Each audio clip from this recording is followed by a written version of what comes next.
Ó Senhor, eu quero te pedir, Senhor, que não seja eu falando, Senhor, mas que seja o Senhor, Pai. Ministra aos corações essa noite, Pai. Cumpra o teu propósito nessa noite, Pai. Ó Senhor, em nome de Jesus, que essa palavra venha de encontro àquelas pessoas que necessitam, Senhor.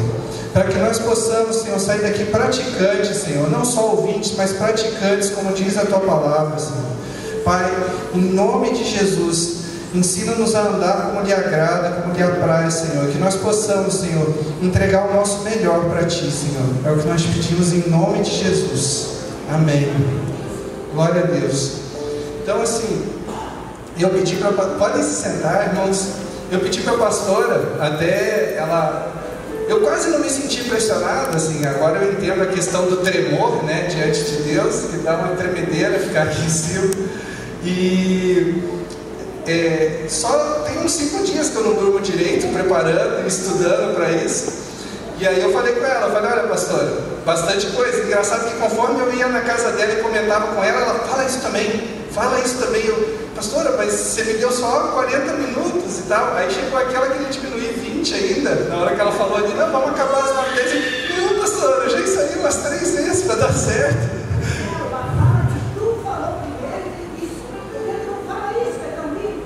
Não, então, aí conforme eu ia preparando, eu ia falando com ela, eu falei assim, pastora, no meu estudo também fala sobre isso. Então aproveita e fala sobre isso também. E foi crescendo, mas graças a Deus, nos ensaios deu certo.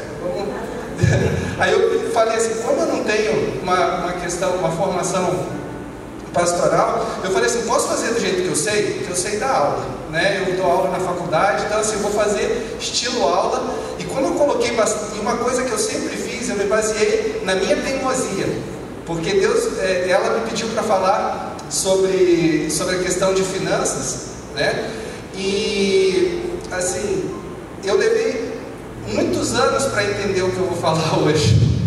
E aí assim, eu precisei perder tudo que eu tinha construído umas 3 vezes para aprender isso. Mais de 10 anos de convertido e dando burro em ponta de faca, né?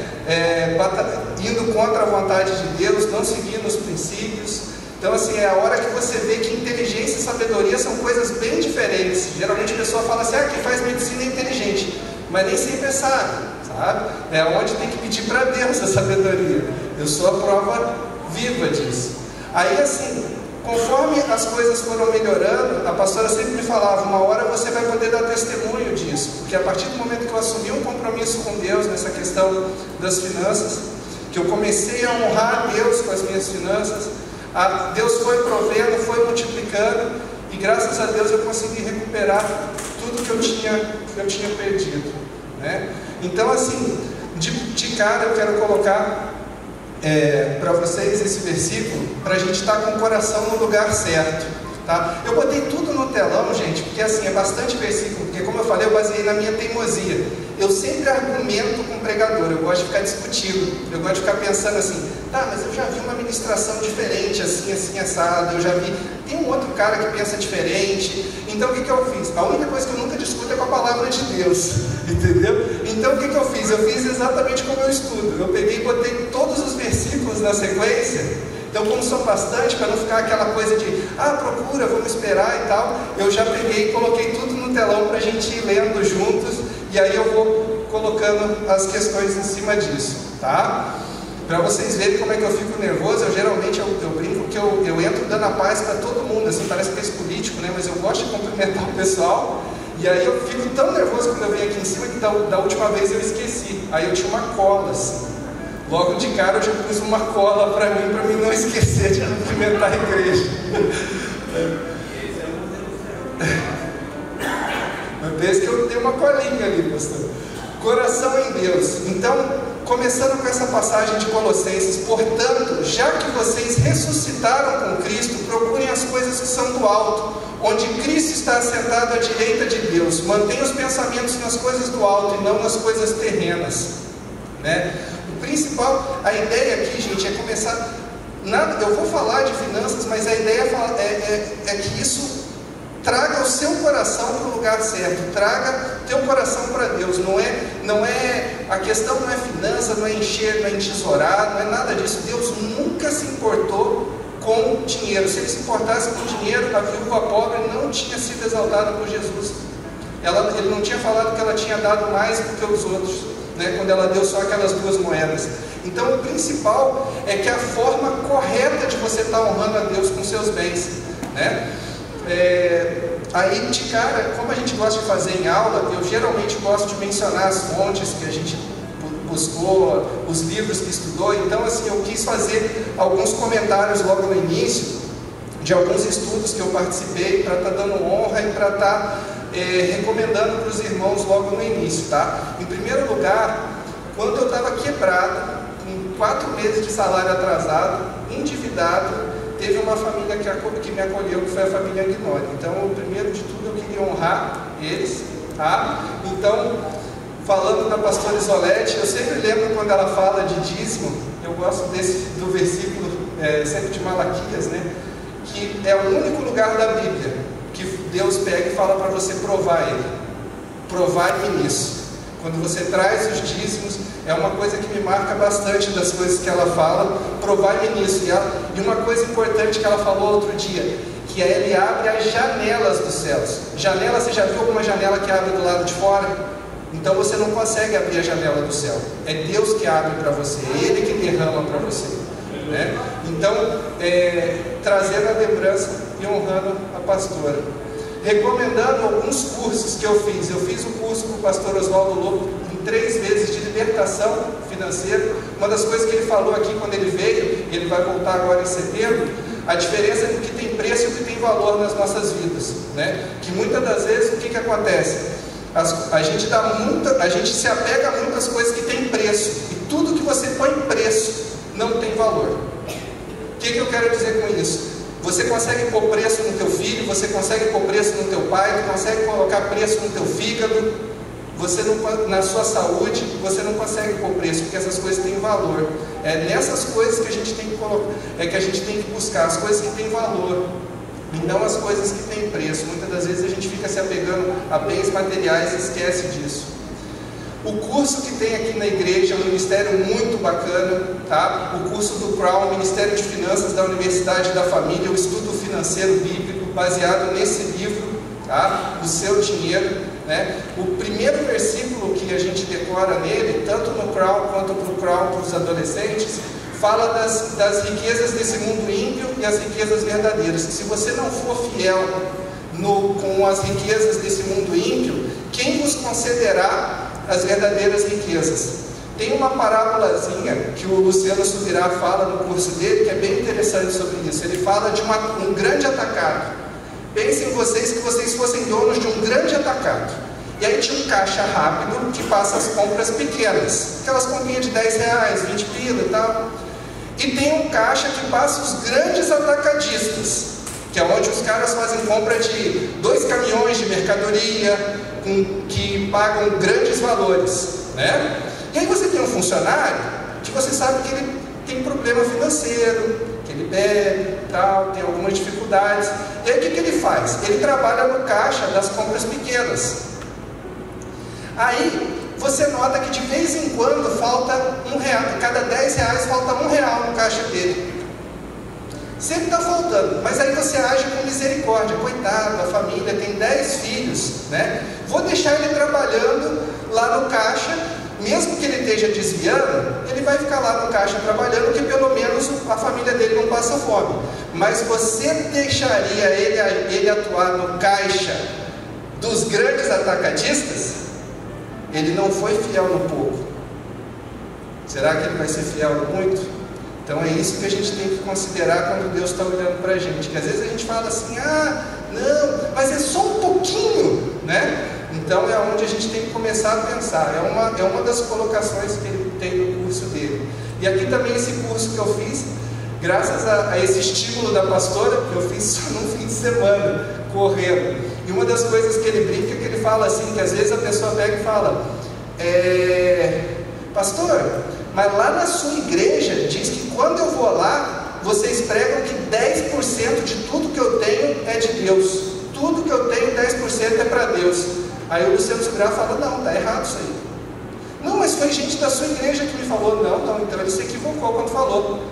Aí ele fala, ai, que alívio, então vocês não pedem 10%? Não, Deus é dono de 100%. Ele só te pede para entregar 10%, mas ele é dono de 100%. Ele fala, mas não é de graça? Não, é pela graça e não de graça, porque foi um preço muito caro, foi um alto preço que foi pago pela nossa vida, né? Foi o preço do sangue do Cordeiro. Então, recomendando alguns cursos. Esse curso você consegue, esse aqui a gente tem na igreja, é o Ministério Crown. O Gelson e a Maura, que são os coordenadores, está tendo direto o curso, é muito bacana. Ele ajuda você a organizar suas finanças, a você agir com integridade, não fica focado em dízimo e oferta, pelo contrário, é uma pontinha do curso. O curso ele é mais focado em princípios de finanças, para você não ficar falhando nas coisas do mundo, não dar mau testemunho, né? Não ficar falhando em negócios, essas coisas assim. Ele é mais focado em consertar a sua vida financeira do que propriamente na questão do dízimo. Claro que fala, mas não é o principal. E é esse Howard Dayton, esse escritor, ele é até citado pelo Luciano Subirá, porque ele fez uma pesquisa. A Bíblia tem mais de 2.300 versículos sobre finanças. Se isso não fosse importante, Deus não tinha se preocupado de ensinar tanto o povo sobre isso, né? Para você, mais uma vez lembrando, é a única vez que Jesus compara alguma entidade que disputa o lugar de Deus no nosso coração, é quando ele fala do dinheiro, quando ele fala de mamon. Então, para vocês terem uma noção da questão de como Deus se preocupa com a gente estar com o coração no lugar certo. Esse aqui vocês conseguem pela internet, nesse site orvalho.com. Se você se cadastrar, custa R$30 o curso, você consegue fazer tudo pela internet. São videoaulas bem legal, tem apostila, e esse livro aqui que faz parte do curso. Bem bacana esse curso também, tá? Entrando então no que a gente vai ver hoje, honrando a Deus. Então vamos primeiro ver a questão da honra, tá? Como que a gente pode estar honrando a Deus? Então, o versículo mais famoso sobre honra na Bíblia, né? E se você reparar bem, sempre que tem honra, tem alguma coisa a respeito de bênção ou de maldição. Sempre. Deus se importa tanto com honra que sempre está associado a alguma coisa, né? Então, honra teu pai e tua mãe para que se prolonguem os teus dias na terra que o Senhor teu Deus te dá. Êxodo 20:12, né? Então, assim, você tem a honra, você concede a honra para eles e você tem a bênção consequente disso. Como é que você honra a Deus pela palavra? Honra ao Senhor com os teus bens e com as primícias de toda a tua renda, e se encherão fartamente os seus celeiros e transbordarão de vinho os teus lagares. Como Deus ensina que Ele quer ser honrado. Uma das formas dele ser honrado. Provérbios 3, 9 e 10. Tá? Então, às vezes a pessoa pega e fala assim, não, mas eu honro de outras formas. Mas olha como é que Deus cobra isso. O filho honra seu pai, e o servo seu senhor. Se eu sou pai, onde está a honra que me é devida? Se eu sou senhor, onde está o temor que me deve? Pergunta o Senhor dos Exércitos a vocês, sacerdotes. São vocês que desprezam o meu nome. Mas vocês perguntam, de que maneira temos desprezado o teu nome? Trazendo comida impura ao meu altar. E mesmo assim, ainda perguntam, de que maneira te desonramos? Ao dizerem que a mesa do Senhor é desprezível. Na hora de trazerem animais cegos para sacrificar, vocês não veem mal algum. Na hora de trazerem animais aleijados e doentes como oferta, vocês também não veem mal algum. Tentem oferecê-los de presente ao governador. Será que ele se agradará de vocês? Será que os atenderá? Pergunta o Senhor dos Exércitos. E agora, sacerdotes, tentem apaziguar Deus para que tenha compaixão de nós. Será que esse tipo de oferta ele os atenderá? Pergunta o Senhor dos Exércitos. Malaquias 1, de 6 a 9. Então, ele cobra essa forma de honrar, né? E assim, uma das coisas que eu acho bem interessante, porque que é um engano que esses sacerdotes tinham e que até hoje Satanás coloca no coração das pessoas. Eu quero saber o que vai ser feito com o dinheiro. É aquela história, o que vocês vão fazer com o meu dinheiro? Cara, você não está entregando para a igreja, você está entregando para Deus. Então, o que acontece? O que vai ser feito é o que menos importa. O que importa é o teu coração no lugar certo. Por quê? Que a coisa mais louca que isso aqui, você pegava o melhor do gado, o que ia mais te dar dinheiro, e você entregava para ser queimado. É a mesma coisa que você pegar a melhor nota do seu salário e entregar para ser queimado. E aí, qual que era o engano que tinha aqui? Eles falavam assim, bom, já que vai queimar mesmo, que diferença faz queimar a primícia? Que diferença faz queimar o gado sadio e queimar o cego? Não é verdade? Que diferença que faz? Né? Esse era o pensamento que Satanás colocou no coração deles. E muitas das vezes, até hoje, a gente tem esses dois pensamentos. Satanás tenta a gente com esses dois pensamentos. O primeiro é, aonde vai? E o segundo é, já que é para isso, já que é para um troço lá na África, que diferença faz o que eu vou dar? Então, outra passagem que ele cobra a honra. Acaso é tempo de vocês morarem na casa de fino acabamento, enquanto a minha casa continua destruída? Lembra que eu falei que honra traz bênção, e quando você não honra, você traz maldição? Agora sim diz o Senhor dos Exércitos, vejam aonde os seus caminhos os levaram. Vocês têm plantado muito e colhido pouco, vocês comem, mas não se fartam, bebem, mas não se satisfazem, vestem-se, mas não se aquecem. Aquele que recebe o salário, recebe para colocá-lo numa bolsa furada. Assim diz o Senhor dos Exércitos, vejam aonde os seus caminhos os levaram. Subam o monte para trazer madeira. Construam o templo para que eu me alegre e nele seja glorificado, diz o Senhor. Vocês esperavam muito, mas eis que veio pouco. E o que vocês trouxeram para casa, eu dissipei com um sopro. E por que eu fiz? Pergunta o Senhor dos Exércitos. Por causa do meu templo, que ainda está destruído, enquanto cada um de vocês se ocupa com a sua própria casa. Por isso, por causa de vocês, o céu reteve o orvalho e a terra deixou de dar o seu fruto. Nos campos e nos montes provoquei uma seca que atingiu o trigo, o vinho, o azeite e tudo que a terra produz, e também os homens e o gado. O trabalho das mãos de vocês foi prejudicado. Uma coisa que eu gosto dessa passagem, que todos eles colocam, os pregadores, que citam ela, é o seguinte: em momento nenhum foi Satanás que tocou nas propriedades deles. Você vê aqui, liberei o inimigo para roubar tudo, para destruir tudo. Não, olha o que ele fala. Eu mesmo soprei o que tinha sobrado. Vocês esperavam muito e eis que veio pouco. E o que vocês trouxeram para casa, eu dissipei com um sopro. Ele mesmo disciplina. Ele mesmo disciplina. Porque ele disciplina o filho que ele ama. Ele corrige e ele traz de volta para o caminho certo. Então, quando você não dá a devida honra ao Senhor, você acaba deixando de receber as bênçãos e acaba caindo na disciplina do Senhor, né? Isso aqui é um lembrete para mim de 3 coisas que a gente costuma fazer na nossa cultura, né? Quantas vezes você, por exemplo, é bem atendido numa loja, é bem atendido numa repartição pública e tal, e você fala assim, poxa, vou levar um agrado para essa pessoa. Aí você pensa assim, acho que vou levar um chocolate. Quem aqui já levou um Pletz para essa pessoa? Aqui ó, trouxe para você para te honrar, um Pletz. Alguém faz isso? Né?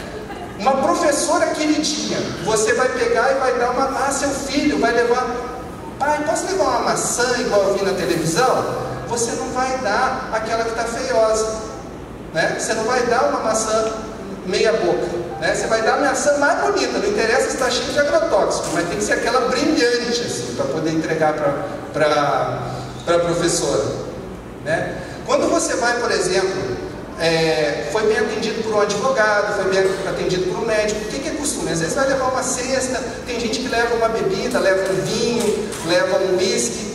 Você não leva uma jurupinga para o médico, né? Mas aí, na hora de Deus, é muito isso aqui, né? Às vezes, se eu levar essa notinha aqui feiosa, toda amassada, pelo menos eu me livro lá na igreja dessa nota de 2 pila rasgada e remendada, né? Me livro lá, né? Porque eu tenho vergonha de dar ela numa loja, aí eu jogo ali na salva, né? Porque ninguém vai ver amassadinho, né? Porque eu disse que a sua mão direita não veja o que a esquerda faz. Aí você vai lá e joga bem amassadinho assim, para nem o o diácono vê, né? Então, é para vocês terem uma ideia, porque na hora de honrar o ser humano, a gente se preocupa com a qualidade do que a gente está entregando. Você não dá um pledge, você não dá uma jurupinga, você não dá um dinheiro rasgado e remendado, mas na hora de honrar a Deus, muitas das vezes você dá esmola. Tem 3 formas de você fazer essa questão dos bens com o Senhor, né? Dízimo, oferta e esmola para os necessitados. E muitas das vezes a gente está invertendo, entregando a esmola e retendo o dízimo, né? Bom, a respeito de Rosas é uma história bem engraçada que o Luciano Subirá conta, que é assim, ele foi num país, ele foi em Gana, né, numa viagem, e chegou para ir no culto. Aí era uma vigília, ele estava cansado, tinha acabado de chegar, levaram ele numa vigília, e no meio da vigília puxaram uma oferta. Aí ele falou, nossa, nunca vi uma oferta no meio da vigília, mas então vou entregar, os caras devem estar precisando, vou dar a maior nota que eu tenho na carteira. Pá, deu. No dia seguinte, tinha um culto, puxaram uma oferta de novo, ele foi lá e deu. No outro dia, tinha uma reunião de pastores, líderes, dentro de uma casa, puxaram a oferta de novo, ele, meu Deus, deu também, mas aí já começou a diminuir a oferta, ele falou, está começando a acabar meu dinheiro aqui. Aí, chegou no outro culto, oferta de novo. Chegou no culto de domingo, puxaram 4 vezes a oferta, ele falou, vocês estão loucos. Ele chegou para o irmão e falou assim, vocês estão esfolando as ovelhas, gente, vocês estão loucos, como é que vocês vão puxar tanta oferta assim? Eu estou saindo daqui quebrado, vocês estão precisando assim, tem gente passando fome. O cara falou assim, o cara pegou e fez para ele, você entendeu tudo errado. Não, rapaz, olha, lá na minha igreja a gente tem 3 cultos por semana, a gente só puxa oferta num só no de domingo, porque senão a gente esfola o povo. Aí ele pegou e falou assim, você entendeu errado. Mas como assim? Todo culto que vocês fazem na sua igreja tem ministração da palavra? Sim. Todo culto tem louvor? Sim. Então por que todo culto não tem oferta, se a oferta é uma forma de adorar a Deus? Aí ele, mas aí puxa muito. Ele falou, não, o que a gente ensina para os nossos fiéis é assim, se Deus colocou no seu coração de nos próximos 5 cultos dar o que seria, por exemplo, para fazer um cálculo, R$10, a gente ensina para dar nos 5 cultos R$2 por culto. Aí o Luciano olhou e falou assim, cara, dá na mesma, contabilmente ali 10 e 10, 5 vezes 2 dá 10 também, né? Qual que é a diferença? Aí o cara pegou e explicou a questão das rosas. Ele pegou e contou uma historinha. Ele falou assim, se você vai entregar um buquê de flores para sua esposa, se você dá um buquê com 12 rosas, vai ser uma demonstração bonita.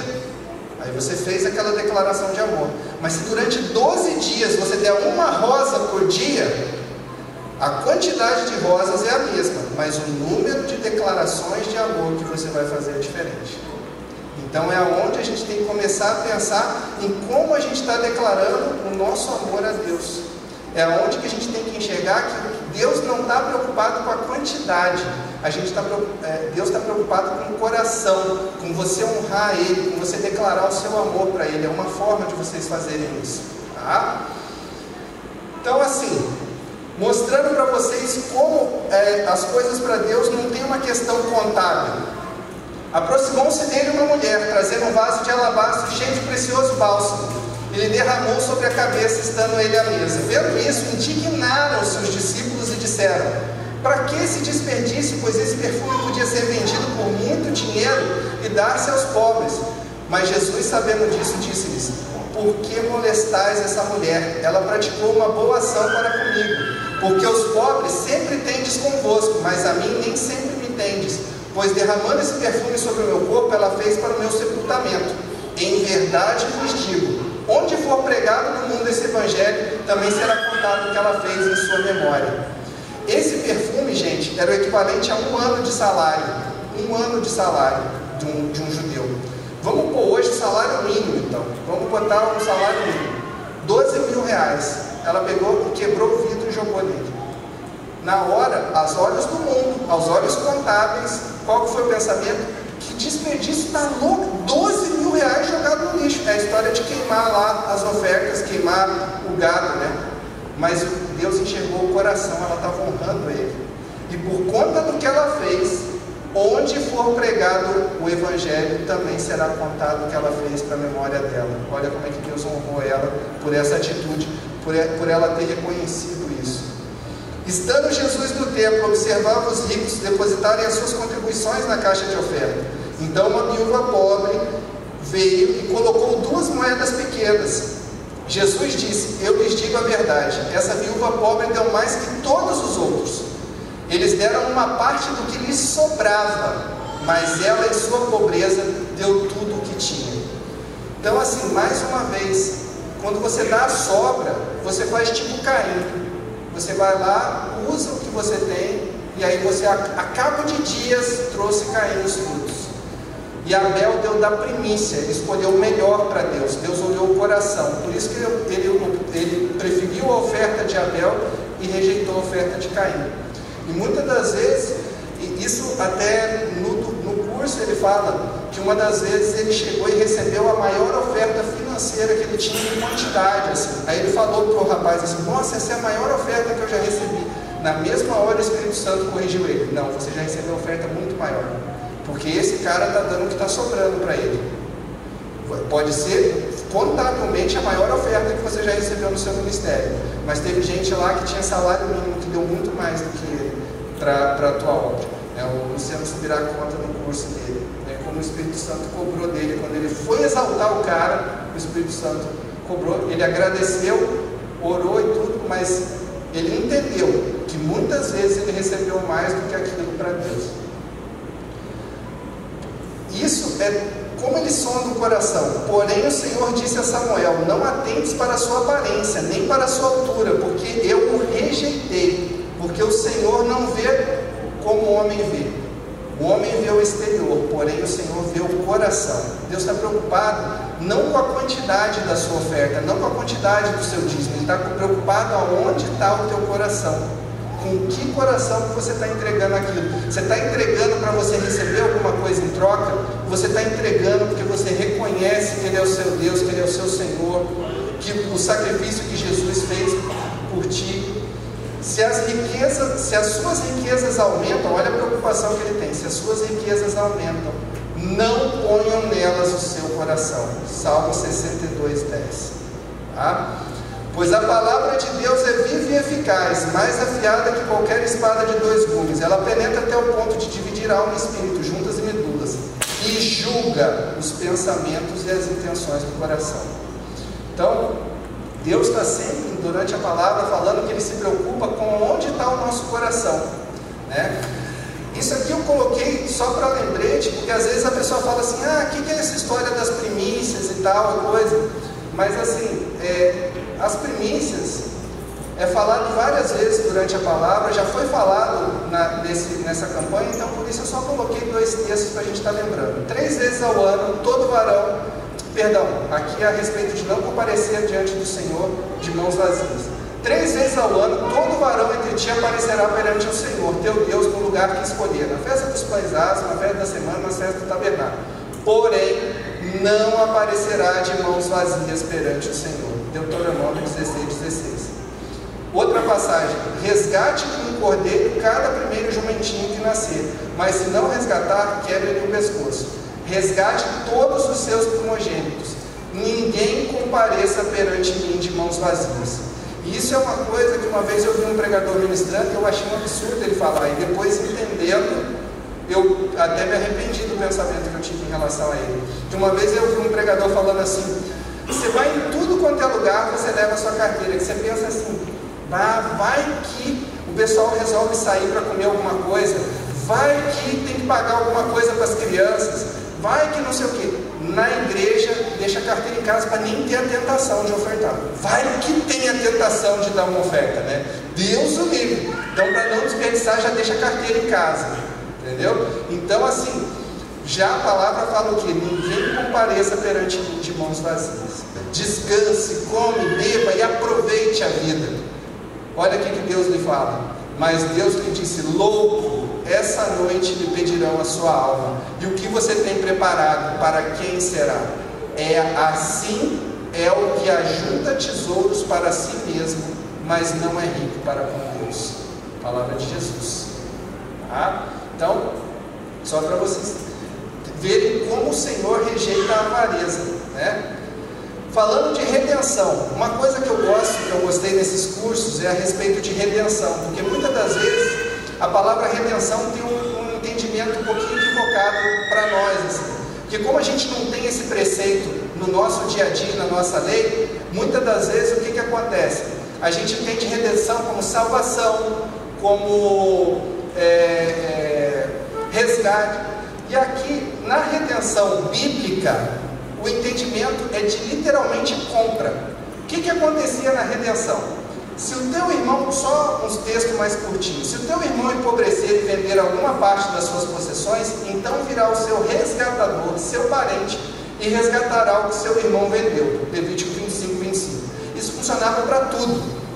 O que acontecia? Às vezes o cara fazia um mau negócio, se quebrava, e era dado como escravo, ele e a família dele. Vamos supor, fez um mau negócio e se quebrou em 1 milhão. Ele tem 500 mil de bens e cada escravo valia 50 mil. Vai ele e a família dele, né? E aí, o cara que tomou ele fica pau da vida, porque ele não queria um escravo tão caro assim. Tu imagina o seguinte, ele deu 1 milhão, ele estava esperando receber 1 milhão, e recebeu ali 700 mil, contando os escravos e mais os bens. Aí o que acontecia? Muitas das vezes esse escravo que era entregue por pagamento de dívida era maltratado pelo seu senhor. Por quê? Porque ele era um endividado, era uma coisa que ele foi obrigado a pegar por causa da dívida, né? Na lei eram permitidas 3 formas da pessoa sair dessa fria. Primeiro, se ele fosse judeu, a cada 7 anos ele era liberto. Segundo, existia o ano do jubileu. A cada 50 anos, todos os escravos eram liberados e todos os terrenos, os bens voltavam para os seus donos originais. Só que vai que o cara não era judeu e que o último ano do jubileu foi há 5 anos atrás. Era 45 anos de escravidão, sem choro. Qual que era a chance que ele tinha? Existia a questão do redentor. O que é isso? Você tem um parente que é cheio de dinheiro, né? E que se compadece da sua situação, vê você lá sofrendo, o seu dono te maltratando porque você deixou essa dívida para ele pagar, para pagar, te comprou caro como escravo. E aí, o que acontece? Ele se compadece de você, paga a sua dívida. Só que você não vira livre, você vira escravo do teu parente. Mas qual que é a vantagem disso na lei? Estou saindo de uma escravidão para outra, só que assim, o teu parente não estava com raiva de você, e ele fez isso por amor a você. Então ele te trata diferente, ele não te trata como um escravo. Então essa que era a redenção. Isso é o conceito de redenção que o judeu tem e que muitas das vezes a gente não entende quando fala assim, a obra redentora de Jesus na cruz. Foi isso, ele pagou o preço da nossa dívida, né? Ao irmão, olha como é que é cara essa dívida nossa. Ao irmão verdadeiramente ninguém pode remir, nem pagar por ele a Deus o seu resgate, pois a redenção da alma deles é caríssima, e cessará a tentativa para sempre. Salmo 49, 7 e 8. Mas olha o que Jesus veio fazer. Porque foste morto, e com teu sangue compraste para Deus os que procedem de toda a tribo, língua, povo e nação, e para o nosso Deus os constituíste reino e sacerdotes, e reinarão sobre a terra. Então Jesus pagou esse preço por nós, só que agora nós somos propriedade dele. É isso que quando você aceita Jesus, nós somos propriedade de Deus.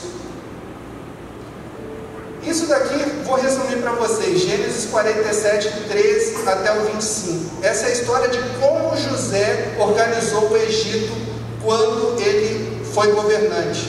O que aconteceu no Egito? Lembra? Todo mundo conhece aquela história, que ele interpretou o sonho, 7 vacas gordas, depois 7 vacas magras, 7 anos de provisão, 7 anos de seca, de fome, né? O que aconteceu nos 7 anos de fome? O povo chegou lá, os próprios egípcios começaram a comprar o mantimento de Faraó. No primeiro ano chegou lá, deu dinheiro, deu um bem, deu aqui um dinheiro. Acabou o dinheiro, ele tomou todo o ouro da terra em um ano. Todo o ouro daquela região ele tomou em um ano. No ano seguinte, não tinha dinheiro. O que eles fizeram? podemos pagar com boi, podemos pagar com o nosso gado. Beleza. Começaram a entregar todos os rebanhos na mão de José. No ano seguinte, que é isso que está no texto, no ano seguinte, acabou o rebanho. Todos os rebanhos daquela região, tanto de Canaã quanto do Egito, eram de Faraó. O que sobrou? Eles chegaram e falaram assim: não nos deixe morrer, aceita a nossa terra e a nós mesmos como escravos, para que nós não morramos de fome. A brincadeira que o Luciano Subirá fala é que assim, foi a maior transação imobiliária da história. Ele comprou um país para Faraó. Ele comprou todas as terras do Egito para Faraó. Só que aí você podia pensar assim, como que ele agiu mediante a isso?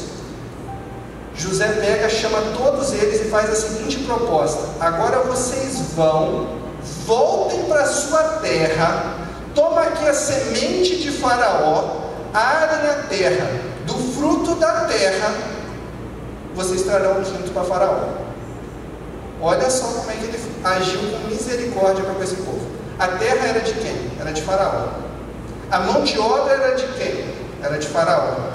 A semente era de quem? Era de Faraó. De quem que era a colheita? De Faraó. 100% era dele. 100%. Ele vai, age com misericórdia. 80% para a sua sobrevivência, para vocês fazerem o que quiserem. Eu quero 20% para mim. Ponto. E eles fizeram o quê?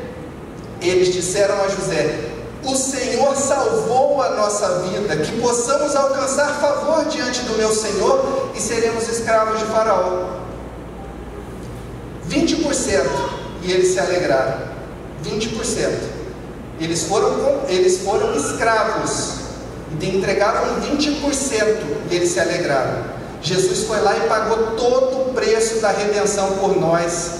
Ele te dá o 100% e pede para você devolver, entregar 10%. Ele te deixa com 90% para você fazer o que você quiser. Os 100% são dele.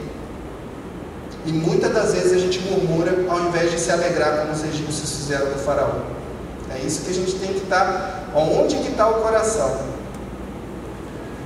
Vós, porém, sois raça eleita, sacerdócio real, nação santa, povo de propriedade exclusiva de Deus, a fim de proclamardes as virtudes daquele que vos chamou das trevas para a sua maravilhosa luz. Nós somos propriedade. Jesus comprou a gente com seu sangue. Então assim, depois, se vocês quiserem, tem os versículos. Nós fomos comprados por um alto preço. A palavra também fala que ele rasgou o escrito de dívida que nos era contrário e pregou na cruz, para falar da redenção. O dízimo, ele tem um efeito também memorial.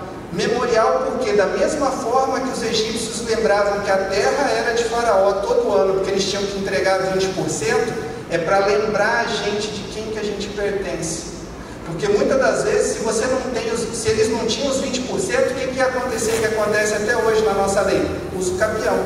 Não, é meu, eu estou usando, é meu. Vai pensando assim, tudo é meu, tudo é meu, tudo é meu. E aí você esquece quem que te deu aquilo, né? Outro dia eu estava até estava conversando com o irmão, até falei com ele que ia comentar isso, que foi o entendimento que eu tive que chegar também, que eu demorei um monte para chegar. Um dia eu estava comentando que eu tinha emprestado o carro para fazer uma coisa da obra e tal. Aí o irmão, preocupado, até entendi a preocupação dele por uma questão civil, ele falou assim: mas tu empresta o teu carro? Tu é louco? Como é que você empresta o carro? Aí na hora eu falei assim: eu empresto, eu não vejo problema nisso. Depois eu fui entender o porquê. Na verdade, o meu carro eu nunca emprestei. Enquanto o carro foi meu, eu nunca emprestei. A partir do momento que eu entendi que ele não era meu, eu comecei a emprestar quando precisava.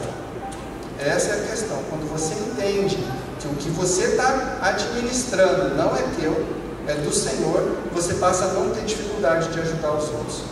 Portanto, não digam no vosso íntimo: eu é que consegui fazer essa enorme riqueza com a minha força, com as minhas próprias mãos. Lembre-se de que foi o Senhor, o vosso Deus, que vos deu a possibilidade de enriquecerem, e que se o fez, foi para confirmar a aliança que fizeram aos vossos antepassados. Isso é uma tentação tão comum de você achar que é o seu braço que te dá as coisas, que Deus faz esse alerta quando eles entram na terra. Lembrem-se que não foi o seu braço que te deu o que você tem. Generosidade. Nós temos que expressar, ser depois imitadores, meus imitadores como eu sou de Cristo. Nós temos que expressar nas nossas ações o caráter de Deus. O caráter de Deus. E uma das coisas que Deus é generoso. Então Ele espera que nós também façamos as coisas com generosidade. Nisso conhecemos o amor, que Cristo deu a sua vida por nós e devemos dar a nossa vida pelos irmãos. Ora, aquele que possui recursos desse mundo e vir o seu irmão padecer necessidade e fechar-lhe o seu coração, como pode permanecer nele o amor de Deus? 1 João 3, 16, 17. Dai, retribuir-me o Senhor segundo a minha justiça, segundo a pureza diante dos seus olhos. Para com o benigno te mostras, para com o íntegro, também íntegro, para com o puro te mostras, e com o perverso, inflexível. Deus vai se mostrar para você na medida que você se mostrar para Ele. Você quer benignidade do Senhor? Haja com benignidade. Às vezes a pessoa quer buscar a generosidade e esquece de agir com generosidade com seu irmão. Se alguém tem falta, olha como é que Deus é generoso. Se alguém tem falta da sabedoria necessária, peça a Deus, que está sempre pronto a dar. De que forma? Generosamente e sem a menor censura, e lhe será dado. Tiago 1,5. Deem aos outros, e Deus dará a você. Ele será generoso, e as bênçãos que Ele lhe dará serão tantas que vocês não poderão segurá-las nas suas mãos. À medida que vocês usarem para medir os outros, Deus usará para medir vocês. Lucas 6,38. Lembrem-se disso. Quem planta pouco, colhe pouco. Quem planta muito, colhe muito. Que cada um dê a sua oferta conforme resolveu no seu coração, não com tristeza, nem por obrigação, sempre o coração envolvido, pois Deus ama a quem dá com alegria. Deus pode dar muito mais do que vocês precisam, para que vocês tenham sempre tudo o que necessitam e ainda mais do que é necessário para fazerem todo tipo. Então Ele dá ainda mais do que é necessário para quê? Para fazerem todo tipo de boas obras. Como dizem as Escrituras Sagradas, Ele dá generosamente aos pobres, e a sua bondade dura para sempre. E Deus, que dá semente para semear e pão para comer, também dará a vocês todas as sementes que vocês precisam. Ele fará com que elas cresçam e deem uma grande colheita como resultado da generosidade, de vocês. Ele fará com que vocês sejam sempre ricos. Para quê? Para que possam dar com generosidade. E assim muitos agradecerão a Deus a oferta que vocês têm mandado por meio de nós. Às vezes a pessoa quer ser rica, só esquece que para que Deus faz a pessoa rica. Ser rico não é pecado. Riqueza não é pecado.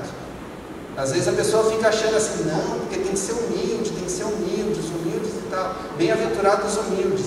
Não, tem muita gente arrogante com pouco dinheiro. Tá? Então o importante é o coração. E aí, baseado nisso, lembra que ali na última passagem a gente viu que Ele dá o pão. O que é o pão? É o suprimento para você se alimentar, é o seu dia a dia, é a gasolina para o teu carro, é o material de escola para o teu filho, a escola do teu filho, o aluguel. E a semente é aquilo que é para você plantar na vida dos outros, né? O que Ele fala a respeito disso? Há quem dê generosamente e vê aumentar as suas riquezas. Outros retêm o que deveriam dar e caem na pobreza. O generoso prosperará. Quem dá alívio aos outros, alívio receberá. O que Ele fala isso? É uma coisa que eu acho bem bacana, que o Subirá fala da seguinte forma: se você come a semente, você não tem o que plantar para receber o pão. Porque às vezes você recebe o pão para o seu suprimento e a semente para plantar na vida dos outros. E tem gente que está comendo o pão e a semente. E aí, o que retém, o que deveria dar, cai na pobreza. Às vezes você está deixando de receber a bênção porque você está esquecendo que tem o pão do que você recebe e tem a semente, e a semente é para você plantar no reino. Farei de você um grande povo e o abençoarei, tornarei famoso o seu nome e você será uma bênção. Abençoarei os que te abençoarem, amaldiçoarei os que amaldiçoarem, e por meio de você todos os povos da terra serão abençoados. Repara o seguinte, ele abençoa com a finalidade de que você seja uma bênção. Ele abençoa, eles te abençoam e são abençoados. Por meio de você, sempre a finalidade é que você abençoe o outro. Você é abençoado para abençoar, você é uma bênção para você abençoar. E a gente esquece muitas das vezes a gente retém a bênção, quer reter a bênção e acumular a bênção só para nós. Olha como é que é importante a questão da generosidade a ponto de ser uma preocupação de Paulo. Portanto, julguei necessário recomendar aos irmãos que me precedessem na visita a vocês e preparassem de antemão a oferta que vocês prometeram. Então eles já sabiam da oferta, eles já prometeram que vão dar a oferta, eles já estão com a oferta. Mas qual que era a preocupação de Paulo? Para que esteja pronta como expressão de generosidade e não de avareza. Ele estava preocupado com que coração que eles iam entregar. Tinha que ser uma expressão da generosidade dos coríntios e não de avareza. Portanto, façam mover tudo o que pertence à natureza terrena: imoralidade sexual, impureza, paixões, maus desejos e a avareza, que é idolatria. Nesse mês de agosto, que a gente hoje entrega nas primícias, a gente comemora um feriado idólatra, né? Aqui na cidade. Não nós comemoramos, a cidade, uma parte da cidade. Mas muitas das vezes a avareza é uma idolatria que existe no nosso meio e a gente esquece de falar dela. Semeadura e ceifa, né? Voltando a esse assunto. E isso afirma: aquele que semeia pouco também colherá pouco, e o que semeia com fartura também colherá com fartura. Não se engane, de Deus não se zomba, pois aquilo que a pessoa semear, isso também colherá. Quem semeia para a própria carne, da carne colherá corrupção, mas quem semeia para o Espírito, do Espírito colherá a vida eterna. Até quando vai demorar a lei da semeadura, vai durar a lei da semeadura e da ceifa, né? Os que com lágrimas semeiam, com júbilo ceifarão. Quem sai andando e chorando, enquanto semeia, voltará com júbilo trazendo seus feixes. Muitas das vezes, gente, você dá, às vezes sem poder. Tem coisas que eu já vi gente fazer, que a pessoa às vezes vai andar a pé e entrega o carro. Não estou falando para ninguém fazer isso. Estou falando que se Deus falar, é melhor obedecer, porque depois você vai trazer os seus feixes. Tá? Até quando que essa lei vai valer? Enquanto durar a terra, não deixará de haver semeadura e colheita, frio e calor, verão e inverno, dia e noite. Gênesis 8:22. Vai haver. Assim como ele colocou que se você planta a semente da maçã, vai sair macieira, o que você plantar no reino, você vai colher. Você quer plantar pouco? Vai colher pouco. Se você quer plantar muito, vai colher muito. Vai depender de tudo, aonde que está o seu coração, aonde que está e com que propósito que você está fazendo isso. Não adianta também plantar muito, pensando assim, vou multiplicar por 10. Não é assim. A ideia é quem que está em primeiro lugar. É você colocar Deus no lugar dele, não colocar o dinheiro no lugar de Deus. Tá? Uma coisa importante para a gente encerrar, é o último. Então ouvi uma voz dos céus dizendo: escreva, felizes os mortos que morrem no Senhor de agora em diante. Diz o Espírito: sim, eles descansarão das suas fadigas. Quer levar alguma coisa daqui? Pois as suas obras o seguirão. Apocalipse capítulo 13. Quer levar alguma coisa dessa terra, gente? Faça a obra. Faça a obra, porque aqui fala que as suas obras o seguirão. Você nunca viu uma mudança seguindo um carro fúnebre, mas as obras te seguem quando você chega diante do Senhor. As suas obras te seguem. Então é aonde você tem que focar o seu coração. Você tem que focar o coração na eternidade. Você não tem que focar naquilo que é passageiro, naquilo que a traça rói, naquilo que a ferrugem corrói. Você tem que focar naquilo que você vai levar para a eternidade. Tá? E era isso que eu tinha para falar hoje. Tá? Depois você olha, pastor, porque eu tenho... Tá bom? Deus abençoe, obrigado pela oportunidade.